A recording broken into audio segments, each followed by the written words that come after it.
उनमें लूट में शामिल हैं। और एक हमारे जो सुखवीर सिंह जी हैं, एक्स सर्विसमैन। 2014 में भारतीय जनता पार्टी की जब सरकार बनी थी तो सैनिकों ने एक तरफा वोट भारतीय जनता पार्टी को दिया था। इन्होंने जो उनसे वादे किए थे उन पर किसी भी वादे पर भारतीय जनता पार्टी किसी भी वादे पर खरी नहीं उतरी है। इन्होंने कहा था 1 रैंक 1 पेंशन हम आपको देंगे, लेकिन उसमें जितने भी बेनिफिशियर आर्टिकल थे सारे काट दिए। थोड़ा पूरा किया है, बाकी पूरा किया नहीं है। उसके बाद सैनिकों में बहुत ज़्यादा रोष है। इन्होंने अग्निवीर योजना को लाके देश के युवाओं के साथ, देश के सैनिकों के साथ बहुत बड़ा खिलवाड़ किया है। हम अपनी पार्टी से, मंत्री जी के माध्यम से और अपने राष्ट्र नेतृत्व को ये पहुंचाया कि भाई अग्निवीर योजना अगर सरकार हमारी आती है, कांग्रेस की आती है, तो ये तुरंत वापस की जाएगी और करनी चाहिए। हम तो भारतीय जनता पार्टी से एक बात पूछना चाहते हैं कि इन्होंने सैनिकों की लाशों पर राजनीति की है, इन्होंने सैनिकों को गुमराह करके राजनीति की है। इन्होंने अग्निवीर योजना लाए 4 साल में, ना इन्होंने कोई ऐसा क्राइटेरिया रखा है कि भाई वहां 4 साल के बाद इस सैनिक को रखा जाएगा या नहीं रखा जाएगा।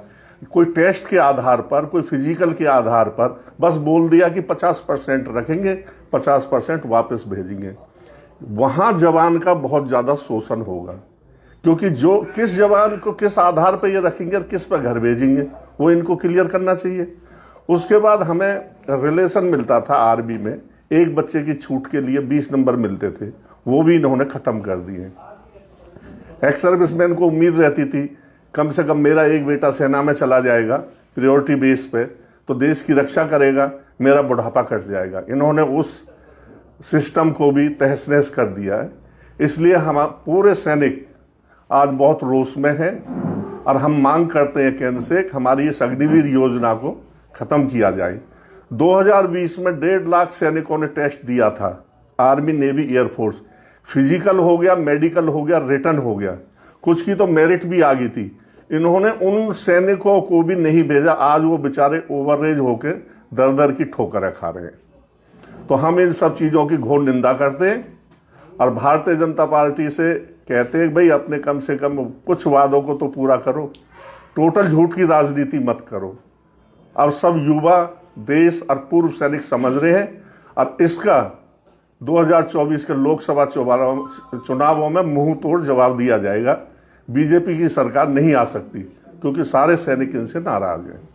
सुखवीर जी, आपने कहा है कि भारतीय जनता पार्टी सैनिकों की लाशों पर राजनीति करती है।